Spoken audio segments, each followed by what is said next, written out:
జగన్ లేఖపై ప్రభుత్వం స్పందించింది. శంకుస్థాపనకు వచ్చే విషయంలో జగన్ నిర్ణయం ఆయన విఘ్నతకే విడిచిపెడుతున్నట్లు మంత్రి పుల్లారావు స్పష్టం చేశారు.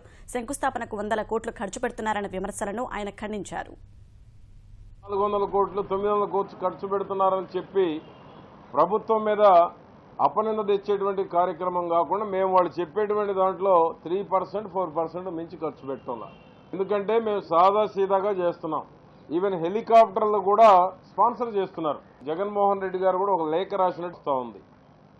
5 కోట్ల మంది తరఫున ప్రభుత్వం తరఫున ఆయనకు ఆహ్వానం పంపిస్తారు. ముఖ్యమంత్రి గారు కూడా బై ఫోన్లో ప్రతిపక్ష నాయకుడిగా ప్రభుత్వ బాధ్యతగా గౌరవించాలి, ఇన్వైట్ చేయాలి.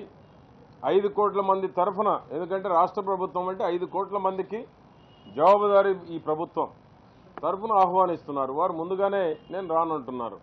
అది వారి విఘ్నతకే వదిలేస్తున్నాం. రావటమా రాకపోవటమా అనేటువంటిది జగన్మోహన్ రెడ్డి గారి యొక్క విఘ్నతకు వదిలేస్తున్నాము. ఈ రాష్ట్ర ప్రజలు పరిణామాలన్నింటినీ ఎప్పటికప్పుడు గమనిస్తూనే ఉన్నారు.